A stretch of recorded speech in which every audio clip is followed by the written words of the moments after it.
नमस्कार। आज गुरुवार और हमारे movement for secular democracy secular लोकशाही आंदोलन की वीकली मीटिंग में सबका स्वागत है। लास्ट टाइम हमने अरवली को लेके डिस्कशन किया था। वो समय पे एनवायरमेंटलिस्ट माधव गाडगिल कमेटी की बात आई थी और वो गाडगिल साहब आज हमारे बीच नहीं रहे, वो हमसे विदा हुए। उनको ट्रिब्यूट देते हुए मैं बात को आगे ले जा रही हूँ कि इतने सारे इश्यूज और एक वीक में आ गए।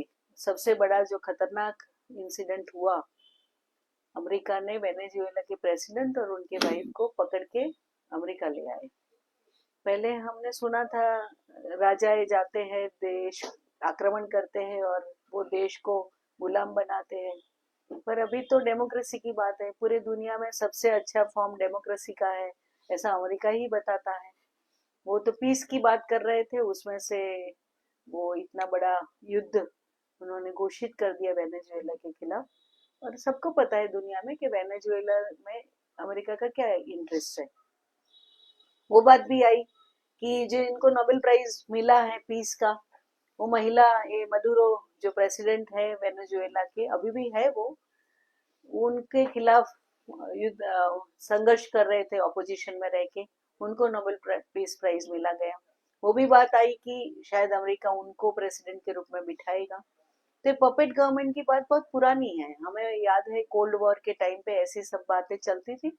और अमेरिकन इंपीरियलिज्म कितना खतरनाक है उसके बारे में काफी थर्ड वर्ल्ड कंट्रीज के काफी लीडर्स, नेल्सन मंडेला से लेके काफी लोगों ने, कास्ट्रो से लेके काफी लोगों ने ये बात बताया है। पर अभी हमारी पब्लिक मेमोरी में वो बात इतना नहीं रहा, इसलिए अमेरिकन ने जो ये स्टेप लिया उसको पूरे दुनिया में जिस जैसे करना चाहिए ऐसा नहीं हुआ। भारत ने भी थोड़ा सेफ साइड रखा। अजीब बात है, कल क्या हमारे देश में भी प्रधानमंत्री को ले जा सकता है ट्रम्प? ये कैसे हो सकता है? कोई एक सॉवरेन कंट्री जिसको हम बोलते हैं, जिसको नेशन स्टेट के रूप में जिसकी सॉवरेनिटी है, उसमें कैसे अटैक हो सकता है? बहुत सारे सवाल है अमेरिका में और पूरे दुनिया में। इसको लेके बहुत प्रोटेस्ट भी हुए, बहुत बड़े पैमाने में लोग बाहर निकले और ट्रम्प को एक किया। नो मोर किंग की फिर से अमेरिका में मुहिम भी चल रही है। तो ये जो इंटरनेशनल सिचुएशन उसके बारे में हम अगले हफ्ते में बात करेंगे। ये हफ्ते में बात करने के लिए हम लोगों की तैयारी नहीं थी। तो आज जो हम बात कर रहे हैं वो एक अजीब विषय है। ऐसे तो बहुत अजीब इसलिए कि मैरिजेस कोई फेक होते नहीं होते हैं ना। हम हमारे देश में हमारा जो इंडियन सिविलाइजेशन है उसमें मैरिज को बहुत सेक्रेड पोजीशन दिया गया है। और काफी टाइम पे उसको बोला जाता है कि मैरिज दो इंडिविजुअल्स का नहीं होता है, फैमिलीज का होता है, खास करके हमारे यहाँ जो माहौल है उसमें। तो इसलिए गुजरात में बहुत अरसे से ये डिस्कशन चल रहा है कि एक मेजर जो मैन एंड वुमन है वो अपना लाइफ पार्टनर चूज कर सकते हैं। ये हमारा कॉन्स्टिट्यूशनल राइट है। ये पता नहीं गुजरात में अभी ऑल कम्युनिटीज जो है वो अपना समाज करके बात करते हैं और वहाँ अपने समाज में बड़े बड़े कन्वेंशन हो रहे हैं और वहाँ एक ही डिमांड रखी जा रही है गुजरात गवर्नमेंट के आगे कि जो ये मेजर जो मैन एंड वुमन है जो शादी करे तो उसमें पेरेंट्स का कंसेंट चाहिए। अभी ये बात कभी भी समझ में नहीं आएगा कि पेरेंट्स का कंसेंट से मैरिज को हम अरेंज मैरिज कहते हैं। और ये जो प्रोविजन है जो अपनी चॉइस से मैरिज करने का, उसके लिए हमने कॉन्स्टिट्यूशन में प्रोविजन किया है और इसको स्पेशल मैरिज एक्ट 1956 के नाम पे किया गया है। मुझे याद है कि गुजरात के सरदार वल्लभ भाई पटेल के बड़े भाई विठल भाई, जिनकी प्रतिमा हमने गुजरात विधानसभा के बाहर रखी है, विठल भाई Patel was the first person जो बॉम्बे वो समय पे असेंबली थी। हमें सबको पता है 1937 से हमारे देश में लोकल सेल्फ गवर्नमेंट में कांग्रेस और दूसरी जो पार्टियां थी उनको रूल में दिया गया था चांस। तो बॉम्बे असेंबली में विठल भाई पटेल जो थे उन्होंने पहली बार ये प्रोविजन को रखा था कि ऐसा प्रोविजन होना चाहिए। तो वो नहीं पास हुआ क्योंकि वो टाइम इतना ट्रेडिशनल, इतना कंजर्वेटिव थिंकिंग का था कि महिलाओं को ये राइट देने के लिए हमारा कितना झिझक है। और ये जो बात चल रही है उसमें मेन बात है कि महिलाओं को राइट पे ज्यादा अटैक है। तो झिझक, महिलाओं को राइट देने का जो झिझक है कि उनकी कोई चॉइस नहीं होनी चाहिए और चॉइस होनी चाहिए हो तो कंसेंट लेना चाहिए। ये मुझे समझ में ही नहीं आ रहा है कि कंसेंट लेने की बात क्यों है, क्योंकि स्पेशल मैरिज एक्ट 1956 में ऐसा कोई प्रोविजन नहीं है कि कंसेंट जरूरी है। हाँ, नोटिस पीरियड है, उसका सब लीगल एस्पेक्ट जो है हमारे स्पीकर बात करेंगे। जो हम लोग जब पढ़ रहे थे और कॉलेज में आ रहे थे तब गवर्नमेंट कोर्ट मैरिजेस को, जिसको शॉर्ट में कोर्ट मैरिजेस बोलते हैं, ये स्पेशल मैरिज एक्ट जो है उसको कोर्ट मैरिजेस को एनकरेज करते थे। क्यों? और इंटरकास्ट इंटरफेथ मैरिजेस को एनकरेज किया जाता था। उसके लिए काफी दिया जाता था प्राइस, उसके होर्डिंग्स लगते थे। जो अभी एडवर्टाइजमेंट हम देखते हैं ना, इसका एडवर्टाइजमेंट इसको सेल करने का, इसको उसके बदले ऐसे सोशल मैसेज वाले होर्डिंग हमने देखे हैं। तो एक एनकरेजमेंट था, इंटरकास्ट इंटरफेथ मैरिजेस और कोर्ट रजिस्ट्रेशन कीजिए। क्यों? क्योंकि महिलाओं का राइट सुरक्षित होगा, रजिस्ट्रेशन होगा मैरिज का तो उसके साथ धोखाधड़ी नहीं होगा, और जो दूसरा मेल मेंबर है वो पार्टनर जो है वो कोई दूसरा मैरिज करने का ये नहीं करेगा, या उनको फ्रॉड नहीं होगा, उनके साथ कोई ये नहीं होगा। अभी उसमें ये जो एक्ट है उसमें प्रोविजन है नोटिस पीरियड का, उसकी जो बातें कर रहे हैं, और गुजरात गवर्नमेंट भी तो देखिए वो बात कर रही है कि हाँ हम चेंज करेंगे। हमारे गृह मंत्री गुजरात के है तो बहुत यंग और बहुत एंथुजियास्टिक है। वो दूसरे काम में तो इतने रेप केसेस और इतना सब हो रहा है, उसके लिए उनका बहुत कंसर्न नहीं है, उनका एंथुजियाज्म इसमें है कि हम लॉ बदल देंगे, उसमें ये प्रोविजन करेंगे। ऐसा हो सकता है, नहीं हो सकता, मैं नहीं समझती हूँ, मैं नहीं समझती ये कानून को ऐसे बदल सकते हैं। पर बातें पॉपुलिस्ट ढंग में हो रही है, और सब सोसाइटी, सब कम्युनिटी की सोसाइटी कन्वेंशन करके ऐसे रेजोल्यूशन पास कर रही है। उसमें सबसे देखने जैसी बात है कि मोबाइल नहीं देना, लड़कियों को नहीं देना, लड़कियों को चॉइस नहीं देना, लड़कियों पे सब रिस्ट्रिक्शन। मतलब क्या हम फिडल सोसाइटी में वापस जाना चाहते? हमने जो इंडिपेंडेंस का ये लड़ाई लड़े, और ये लड़ाई में महिला लोगों ने बहुत जोर शोर से हिस्सा लिया था, और गुजरात के महिलाओं ने वहां तक हिस्सा लिया था कि जब यूनिवर्सल ह्यूमन राइट्स का डिक्लेरेशन हुआ तो उसमें मेन के राइट्स की बात थी। तो हमारे डॉक्टर हंसाबेन मेहता ने बोला कि नहीं, human rights not man rights. ये जो स्टेज पे आ गया था गुजरात की सोसाइटी और पूरे देश की सोसाइटी, इंडियन फ्रीडम स्ट्रगल की नई वैल्यूज हमने जो खड़ा किया था, आज के हम रिवर्ट करना चाहते हैं। ये बहुत बड़ा सवाल है और बहुत लोग ये बात को करके चिंतित है।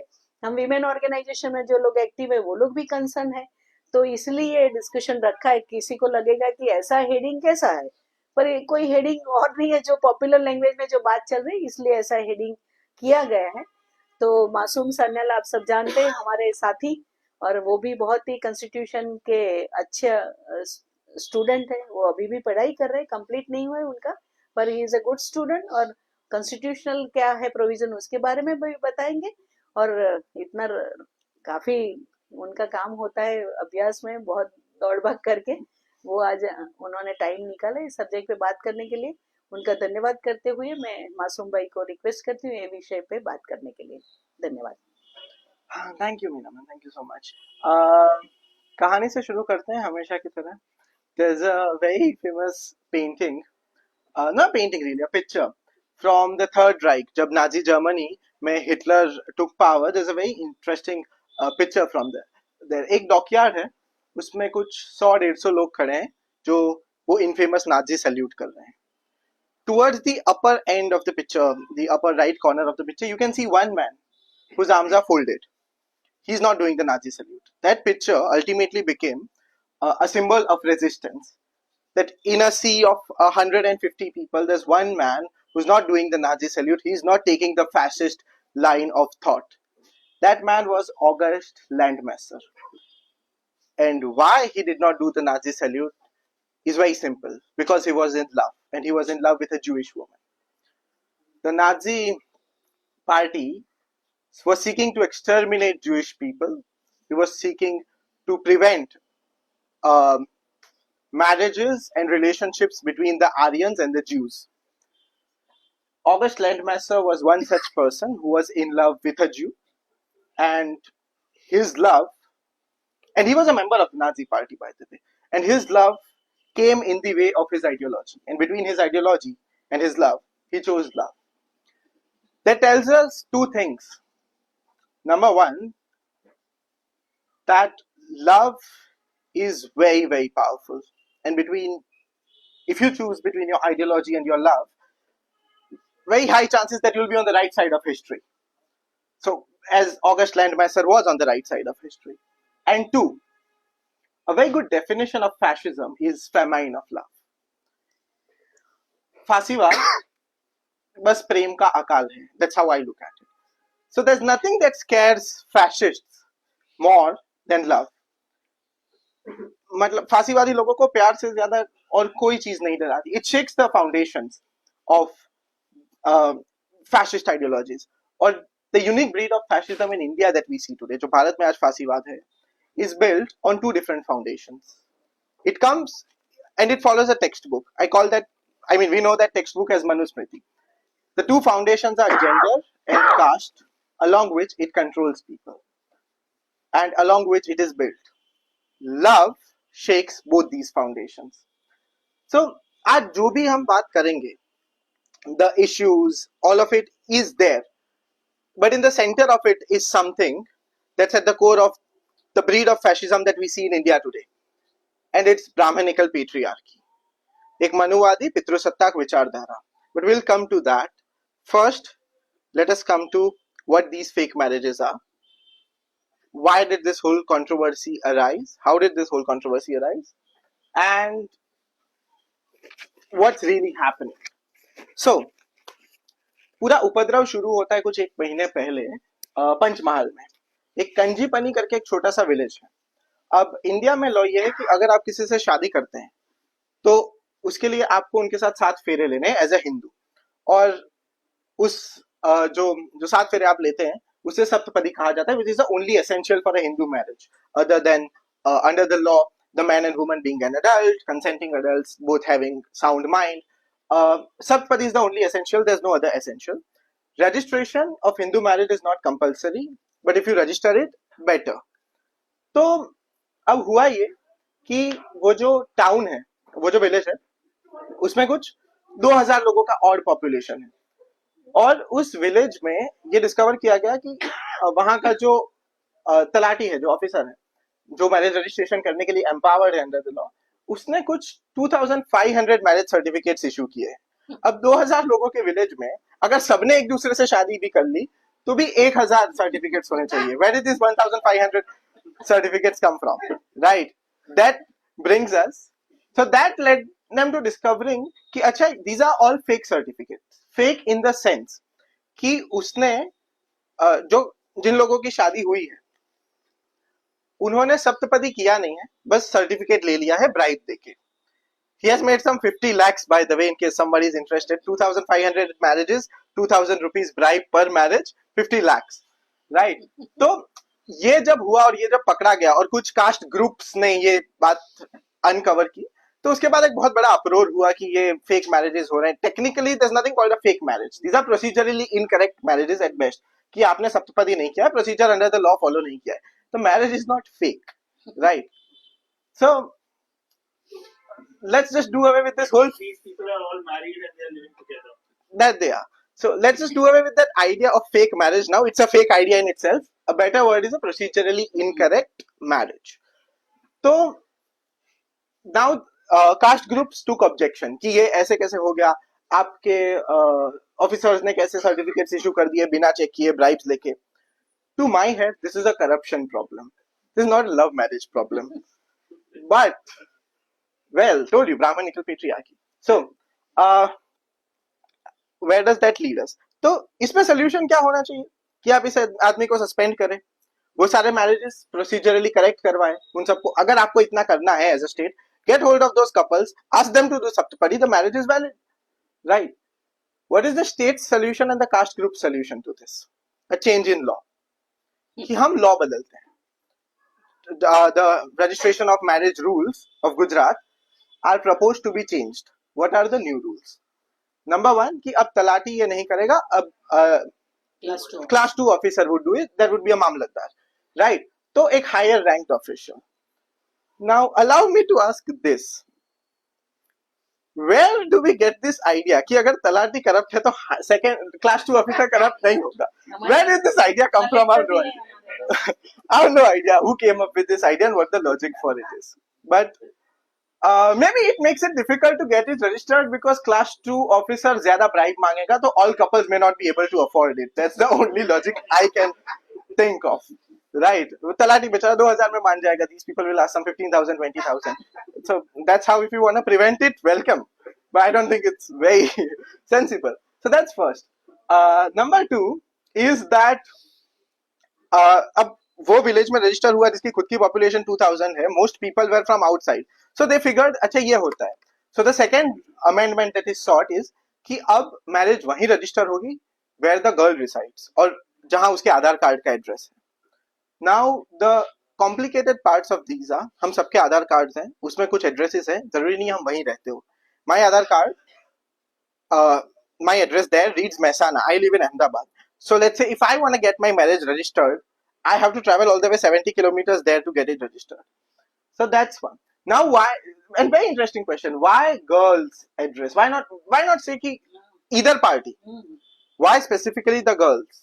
Well, Brahminical patriarchy. Why? Because the girl's family is likely to reside in that city and is more likely to intervene and stop this marriage. So this is not about love marriages. This is not about procedurally correct marriages. This is about preventing love marriages, because love marriages also often lead to interfaith and intercaste marriages. And this is about preventing interfaith and intercaste marriages. Let's make no mistakes. Ultimately, the whole object of this is pursuing what Manusmriti told us. And Manusmriti told us very categorically that an upper caste woman cannot marry a lower caste man. Somehow an upper caste man could marry a lower caste woman. That didn't really carry a lot of.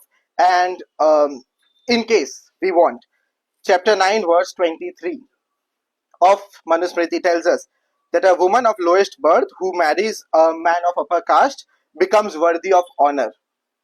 Right? So it allows her to marry an upper caste man. Manusmriti does this.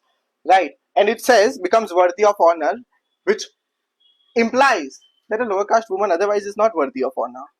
So that's the text that is being followed.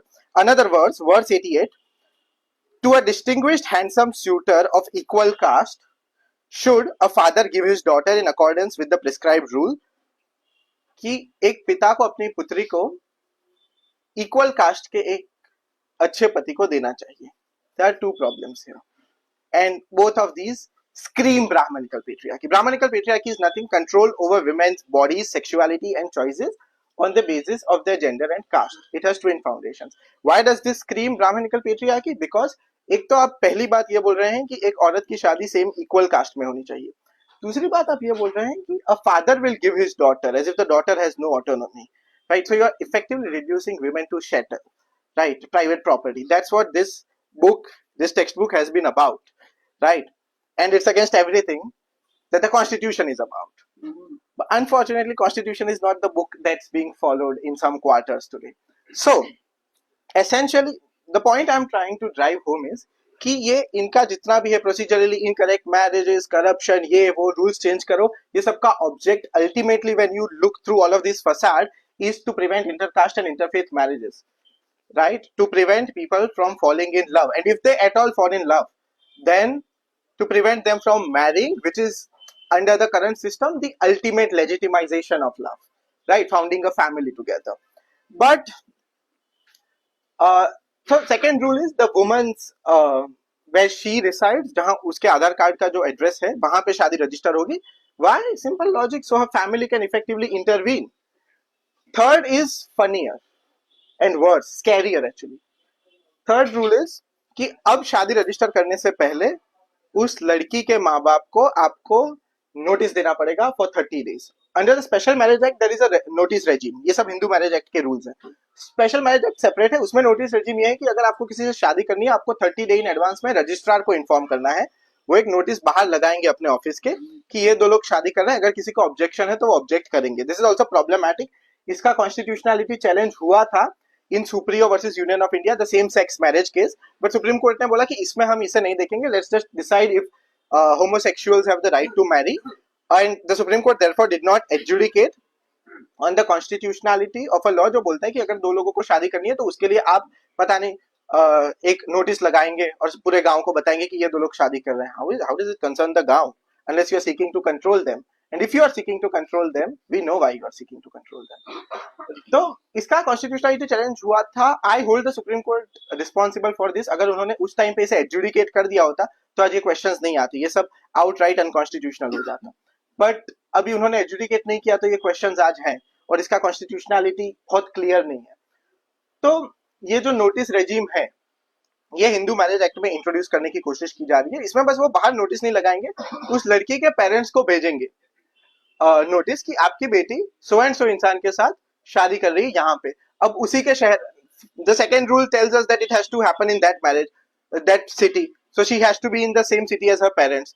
How difficult is it for parents to find where their daughter is, take her away from the person that she wants to marry and force her to not marry the person she wants to marry? It's literally facilitating all of these manusmriti ideas of intercaste marriages nahi honi chahiye. And so 30 days are given to the parents to object if they want to object.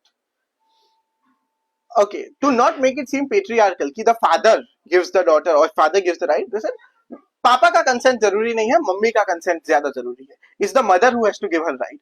As if we don't live in a system where mothers don't take decisions independently. Women in India hardly ever take decisions. They consult their husbands and very often only do what their husbands ask them to. तो ये सब facade, when you look away from it, it's literally bringing back Manusmriti in a different form. That's all it's doing. Otherwise that marriage is not registrable, so you can't marry someone. और ये सब यहाँ तक तो बात आएगी भी नहीं.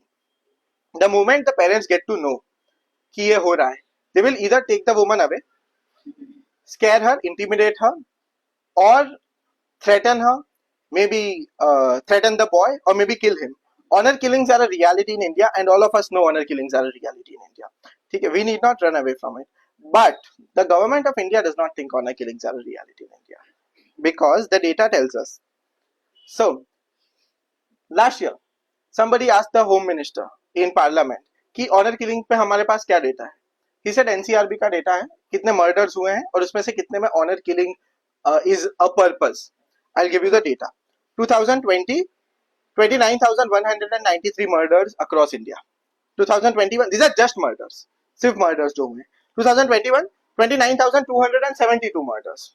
2022, 28,522 murders. ठीक है, तो approximately 30,000 murders every year. Out of these कितने ऑनर किलिंग्स के लिए हुए हैं according to the NCRB data from 2022? 2020 में across India 25 honour killing murders हुए. 2021 में 33 ऑनर किलिंग्स हुई हैं और 2022 में 18 ऑनर किलिंग्स हुई है in India. These numbers are extremely downplayed.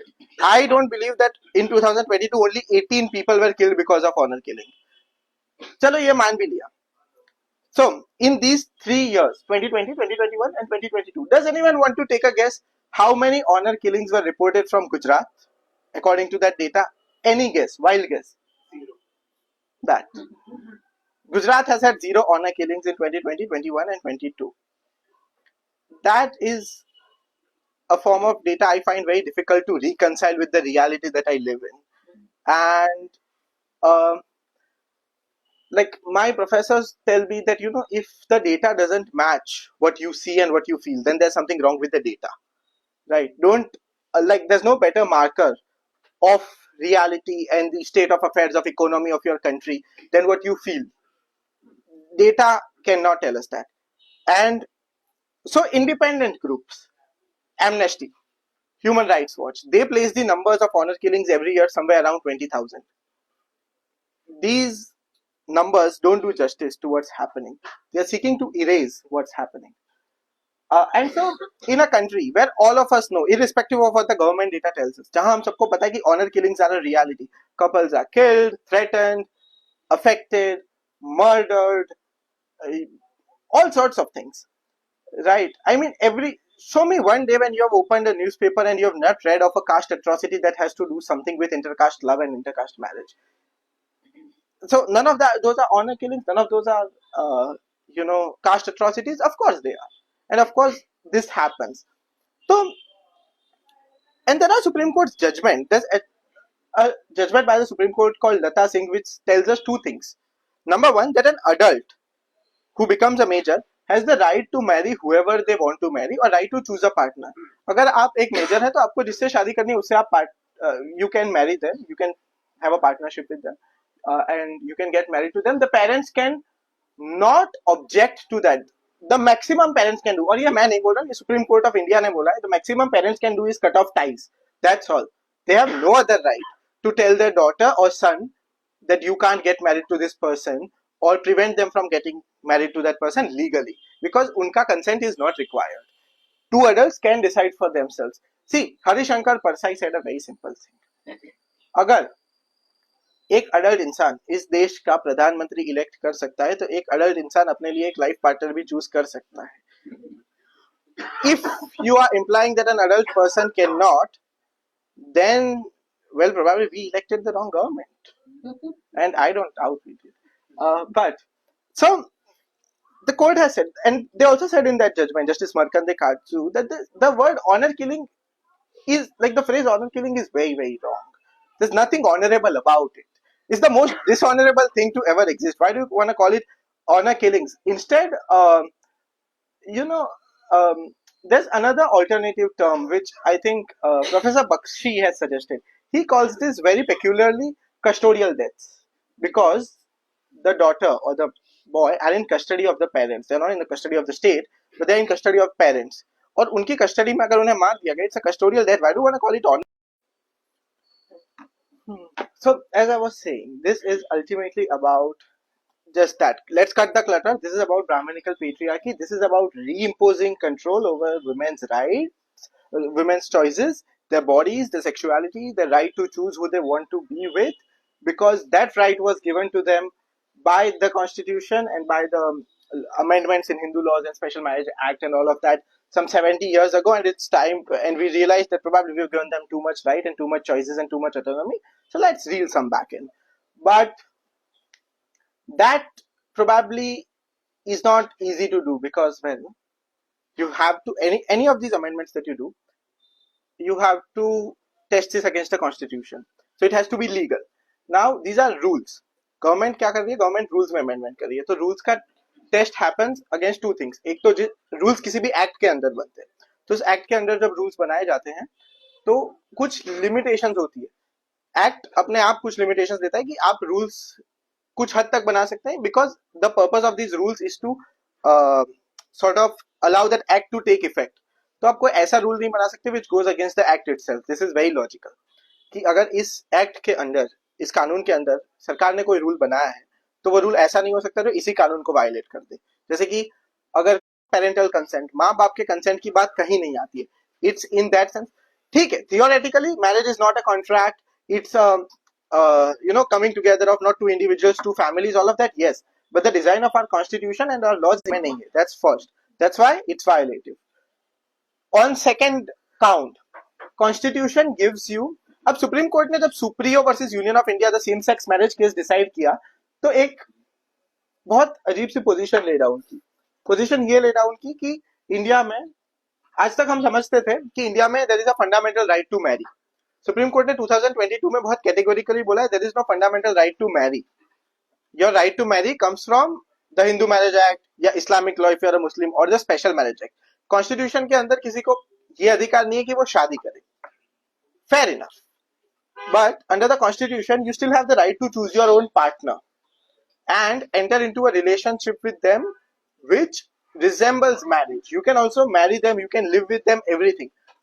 Court ने इफेक्टिवली ये बोला है कि आपके पास राइट नहीं है to get that recognized by the state. Okay, कि okay, the law currently allows you to marry this person, the constitutional right kicks in. अगर मेरे पास ये राइट नहीं है कि मैं स्टेट को बोलूं कि मुझे समलैंगिक व्यक्ति से शादी करने का अधिकार दो, पर एक बार मुझे किसी से शादी करने का अधिकार स्टेट ने दे दिया, तो अब मैं किससे शादी करता हूं ये मुझ पे. This now cannot be restricted on the basis that oh you never have the fundamental right to marry in the first place. Fine, fair enough. It's not something I agree with. I think personal liberty जब आप किसी को guarantee करते हो, so under the constitution you should guarantee them the liberty to marry who they want to marry, because marriage is a very important socio-legal institution in India.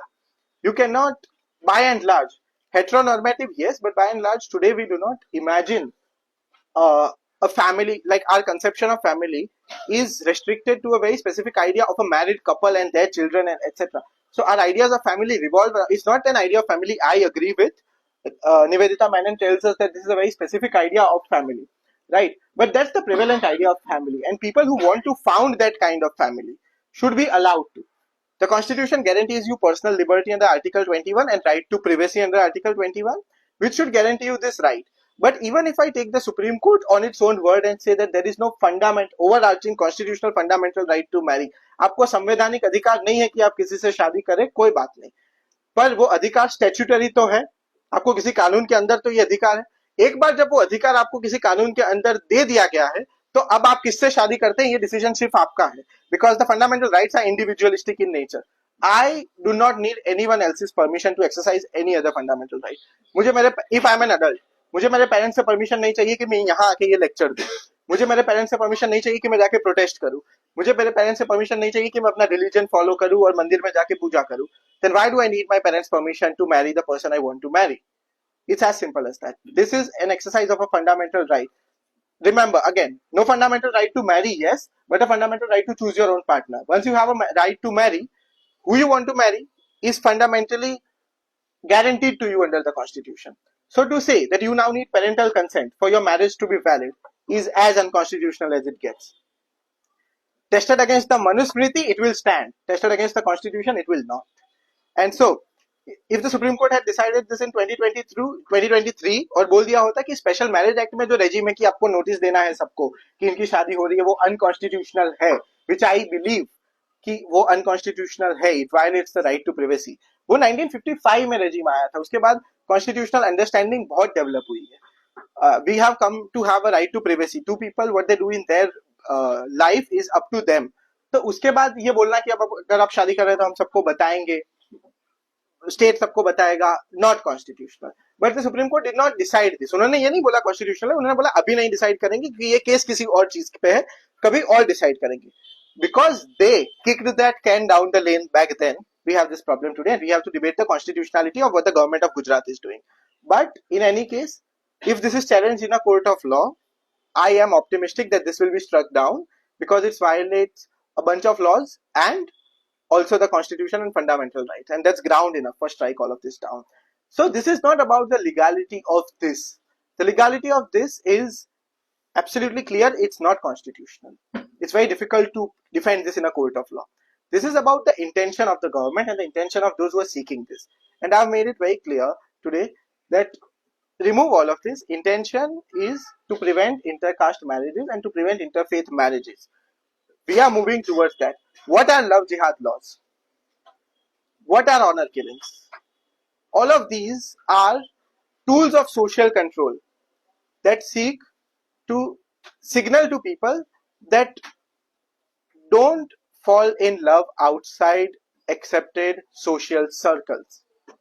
If you do, you either risk legal trouble or you risk physical intimidation. Now one more thing, one more argument.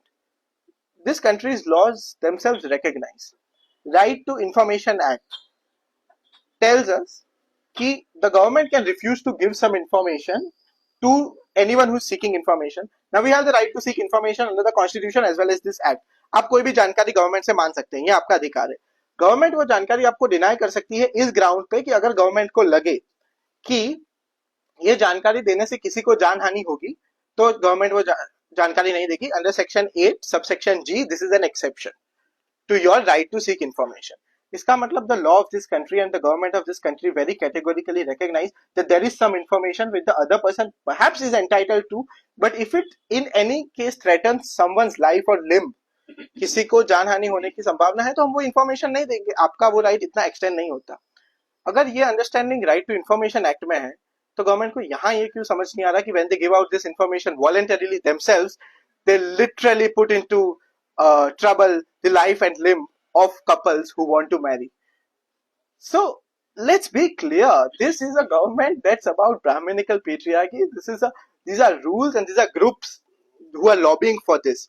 The government perhaps agrees for this because, well, vote bank politics, apart from their own ideological inclinations. But there are groups that are lobbying for this, and all they are about is, well, control over intercaste and interfaith marriages. That's all this is about. The bottom line is this. क्योंकि अगर आपको ये फिक्र है, let me take this. Their argument is this: we are not seeking to prevent intercaste marriages. We just want the best for the girl.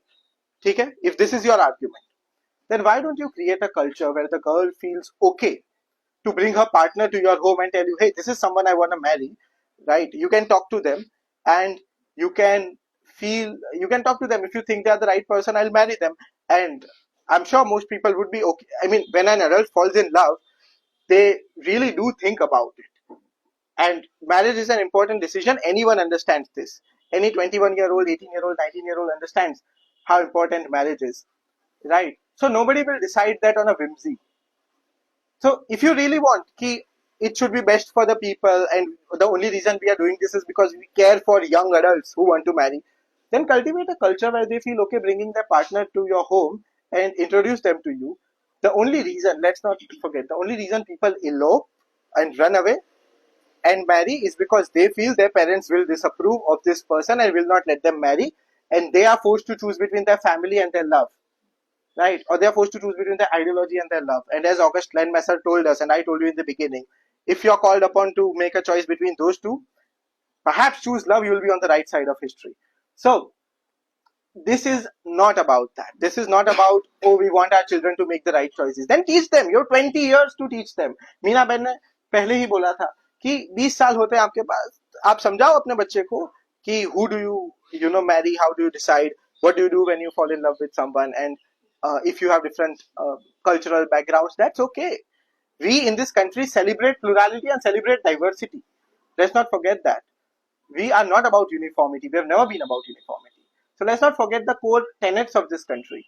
और so ये सब hubris है, ये सब facade है. At core, I think, and I hope I've been able to convince you all of this is about just preventing intercaste marriages and preventing interfaith marriages. By giving a judgment that says there is no fundamental right to marry, the Supreme Court has knowingly or unknowingly moved us towards that direction, where tomorrow government can repeal the Hindu Marriage Act and the Special Marriage Act, and anyone who wants to marry someone outside their religion or caste cannot, because there's no fundamental right to marry. So what I'm telling you is this: we are moving in that direction slowly, and the sooner we see it, the better. Because a day will come when we will be talking about, and very soon, where we will be talking about outlawing of intercaste marriages and interfaith marriages. This has been a characteristic of fascism. Hitler did it, other fascist leaders have done it. And I've told you this, the only antidote to this is love, as August Landmasser told us when he did not do the Nazi salute. Right? He stood against an ocean of people. This फासीवाद सिर्फ प्रेम का अकाल है, and there's nothing that scares and shakes the foundations of fascism more than love. Martin Luther King did it. He pleaded love. Nelson Mandela did it. Did away with the apartheid. Martin Luther King did away with the racism to the extent he did. And that's why Rahul Gandhi took up that politics of mohabbat ki dukan, because he knows there's only one antidote to fascism, and that's love. And perhaps this country's court can tell me that I don't have the fundamental right to marry, but hitherto this country's court has not told me that I don't have the fundamental right to love a person of my choice, and none of these people can. Therefore, perhaps unfortunately we have come to a place where to fall in love with a person is also to engage in a revolutionary act. And I'll just finish with a very nice song by Lifafa. The line is this: it's something like this, कि अरे मेरे देश प्रेमियों, तुम्हारे देश में तो प्यार करना भी गुनाह है. So that's where we are going, that's where we are headed, and I hope, like August Landmasser, all of us can see this and stand against this ocean of fascism and not do the Nazi salute. That's all. That's what this is about. Thank you so much. Now, questions, please.